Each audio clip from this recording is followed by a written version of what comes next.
Function. ये ratio function होता क्या है, चलिए देखते हैं। ये क्लास 9 और 10 में आपने पढ़ के चुका है ना, क्लास 9 10 में पढ़ चुका है। ये बेसिक कॉन्सेप्ट को लेते हुए हम लोग आगे बढ़ेंगे। पहला बात, मान लेते हैं कोई एक राइट एंगल ट्रायंगल है,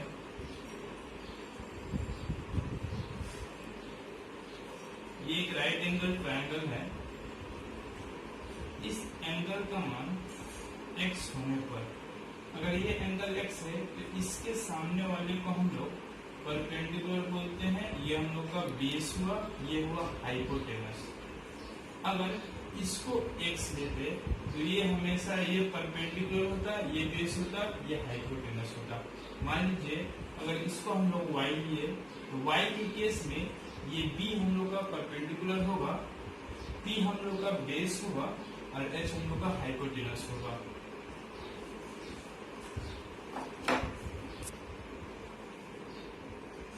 देखते हैं, अगर हम लोग साइन x का वैल्यू निकाले, साइन x का वैल्यू निकाले तो हम लोग जानते हैं क्या होता है, perpendicular by hypotenuse. Cos x का वैल्यू निकाले तो क्या होगा, बेस बाई हाइपोटेनस। ठीक उसी प्रकार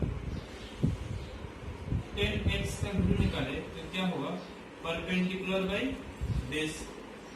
साइन का ठीक उल्टा होता है।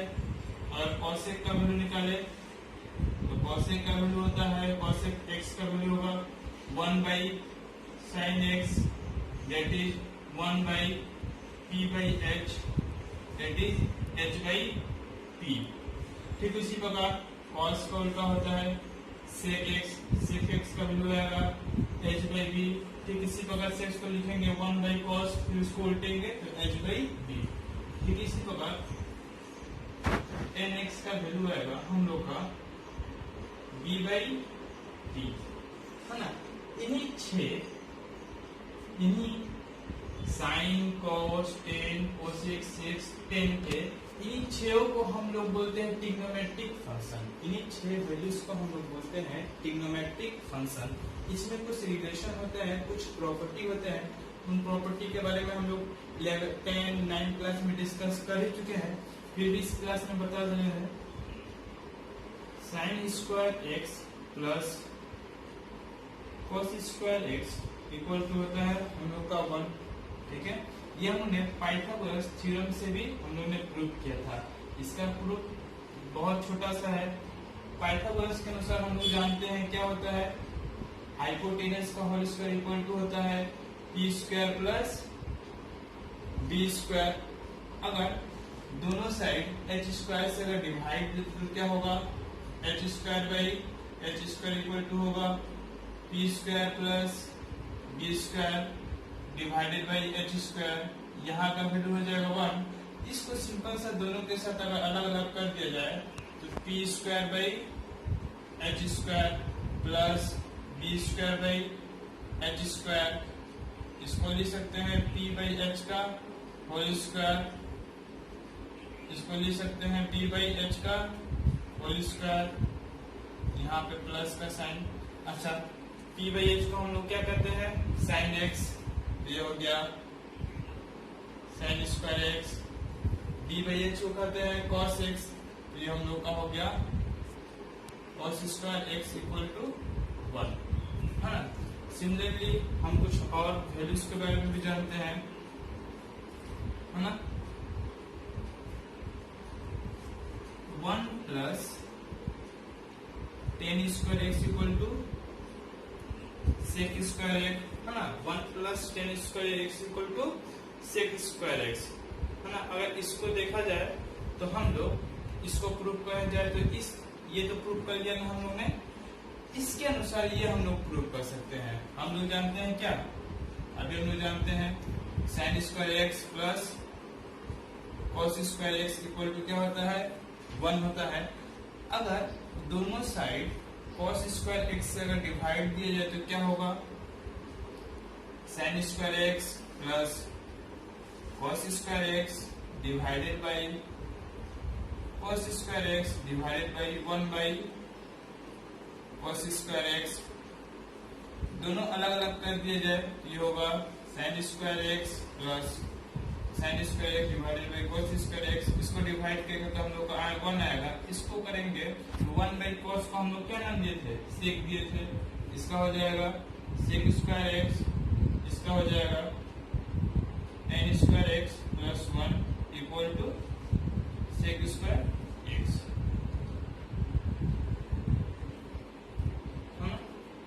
ये हम लोगों ने देख लिया। ठीक इसी प्रकार अगर हम लोग cos स्क्वायर से, अब इस cos स्क्वायर से डिवाइड दिए, sin स्क्वायर से इसको डिवाइड देंगे, इसी 1 को अगर ठीक इसी प्रकार हम लोग sin square x plus cos square x equal to 1 को अगर sin स्क्वायर से डिवाइड दे दिए तो क्या होगा, ठीक इसी प्रकार ये 1 हो जाएगा cos by sin। cos by sin को हम लोग क्या करते हैं, ये tan का उल्टा होता है। अच्छा, यहाँ पे हम लोग का ये cot होगा, यहाँ पे हम लोग का ये cot x होगा, है ना। यदि 1 बाई 10 क्या होता है, cos by sin equal to cot square x equal to cos square x।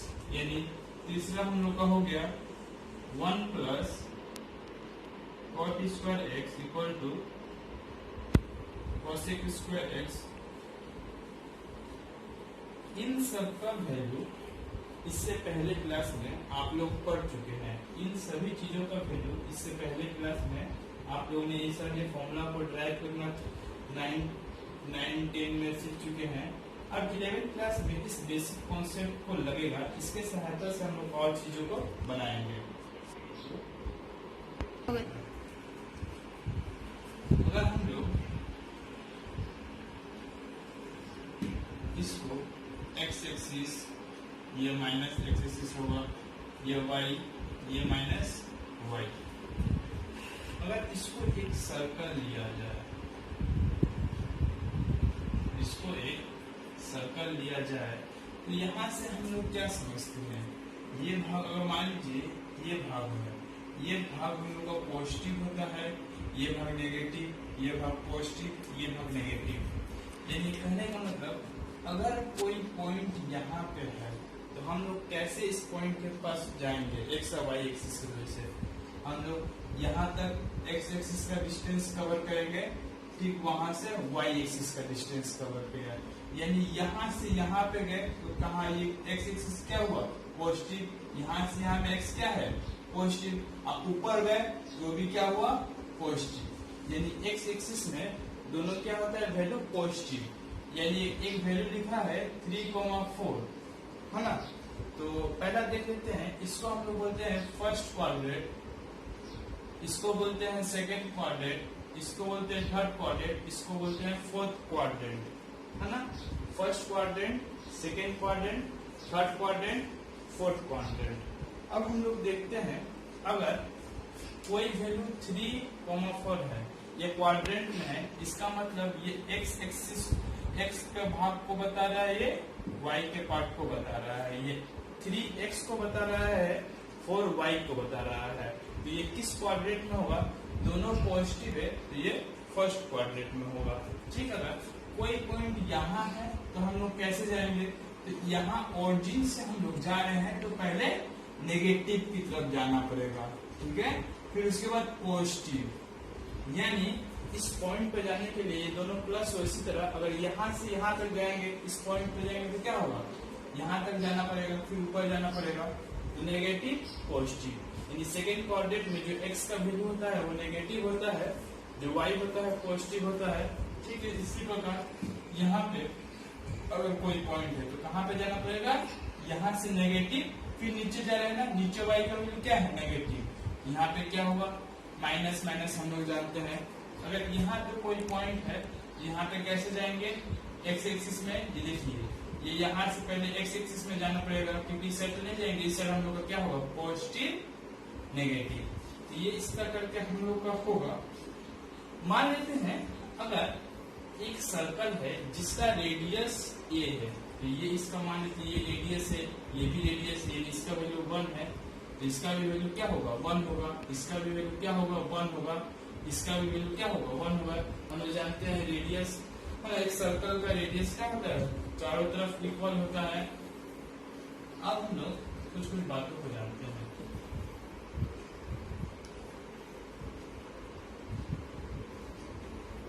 ये सर्कल इस एक्सिस को यहाँ पे टच कर रहा है, इसका मतलब इस कहाँ तक गया है, ये यहाँ पे रेडियस एक्स एक्सिस को 1 कवर किया है, वाई एक्सिस ऊपर गया है नहीं, कहने के मतलब इस पॉइंट पे वाई क्या है 0, तो इसका वैल्यू क्या हो गया 1 0 है ना, इसको ए नाम दे देते हैं। ठीक इसी प्रकार बी पॉइंट पे अगर हमको जाना हुआ तो एक्स एक्सिस को तो जाना नहीं है, सिर्फ यहाँ पे क्या होगा 0 1 0 1 कहने से हम लोग समझते हैं अगर इस पॉइंट पे जाना है तो x को तो कहीं यहाँ से यहाँ ट्रेवल नहीं करना पड़ रहा है, सिर्फ y का ट्रेवल करना पड़ रहा है, तो y कितना ट्रेवल कर रहा है 1, तो 0 1। ठीक इसी प्रकार इस पॉइंट को नाम C देते हैं, तो यहाँ पे कोऑर्डिनेट्स क्या होगा, हम लोग का कोऑर्डिनेट्स होगा -1, ये -1, इस पॉइंट पे क्या होगा -1 और 0, y तो नीचे नहीं जाना पड़ रहा है। ठीक इसी प्रकार अगर हम लोग यहाँ पे देख रहे हैं तो यहाँ पे कोऑर्डिनेट क्या होगा, यहाँ पे x क्या हो रहा है 0, y क्या हो रहा है -1 है ना। तो a b c d पे हम लोगों ने कोऑर्डिनेट्स को देख लिया।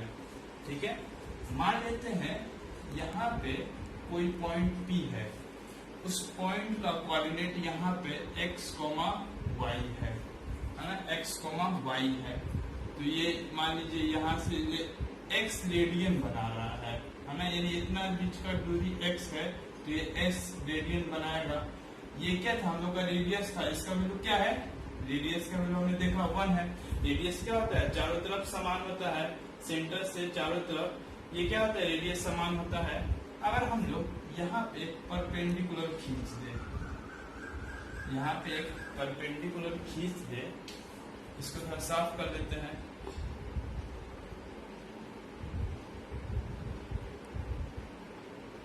यहाँ पे अगर हम एक परपेंडिकुलर खींच ले तो बताइए इस इतना से इतना के बीच में इसको कैसे पहुंचेंगे, ये x ये y, यानी इतना के बीच का डिस्टेंस क्या होगा, ये x होगा ये y होगा, क्या होगा ये x होगा ये y होगा। ठीक है, अगर हम लोग यहां से यहां देखते हैं, अगर यहां से अगर हम लोग साइन x का वैल्यू निकाले, अच्छा यहाँ पे यानी ये एक ऐसा एंगल बना रहा है, ये x डिग्री है, इसका वैल्यू है x, इसका वैल्यू है y, ये x डिग्री है। ठीक है, यानी 1 2 3 4 10 कोई भी डिग्री हो सकता है, इसका वैल्यू है 1, इसका वैल्यू क्या है 1 है। अगर इस एंगल में अगर साइन का वैल्यू निकाले, अगर 1 रेडियस लेके 1 यूनिट रेडियस लेके हम लोग एक सर्कल बना है, अगर साइन x का वैल्यू निकाले, साइन x का वैल्यू निकालेंगे तो क्या होगा है ना, ये क्या होगा परपेंडिकुलर बाई हाइपोटेनस है ना, यानी साइन x का वैल्यू क्या आया, साइन x का वैल्यू सिर्फ आया y, यानी इस भाग को भी समझ कर रखेंगे। ठीक इसी प्रकार अगर cos x का वैल्यू निकाले तो क्या होगा, cos x का वैल्यू आएगा x by 1, that is cos x equal to सिर्फ x।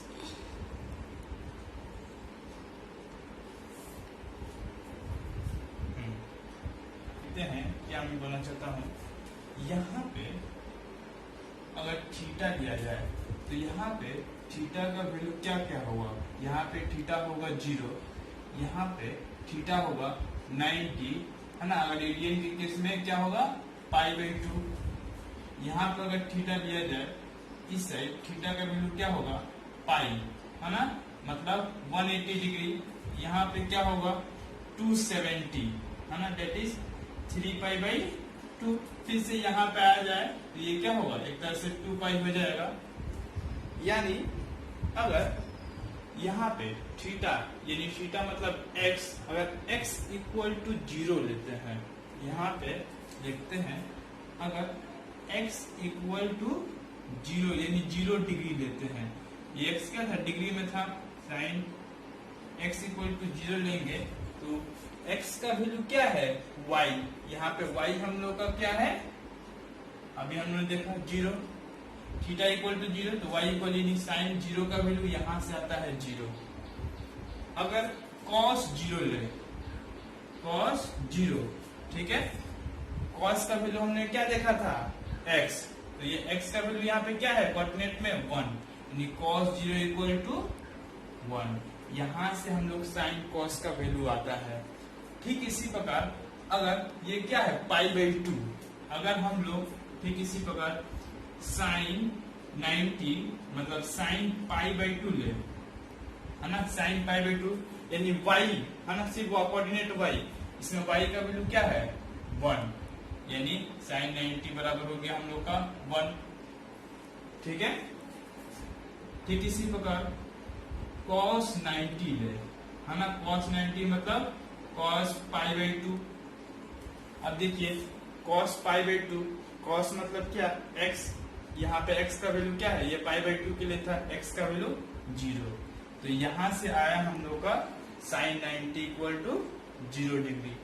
ठीक इसी प्रकार अगर हम लोग 180 की कैसे निकाले, तो हम लोग का साइन पाई या साइन 180 डिग्री का वैल्यू क्या होगा, साइन मतलब क्या, साइन मतलब सीखा है y कोऑर्डिनेट, यहाँ पे y कोऑर्डिनेट का वैल्यू कितना है 0, यानी साइन 180 डिग्री बराबर क्या होता है 0, साइन 180 का वैल्यू 0।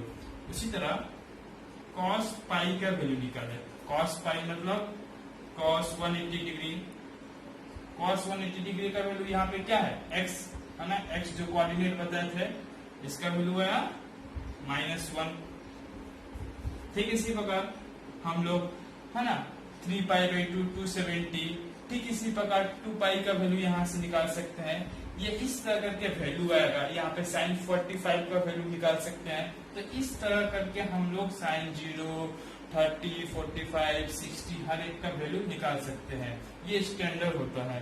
अब हम लोग एक चार्ट को देखते हैं जो हम लोग 10 क्लास में सीख चुके हैं, इस चार्ट को कैसे बनाया जाता है, 10 क्लास में इतना हम लोगों ने सीखा था, अब उससे अधिक देखते हैं हम लोग। साइन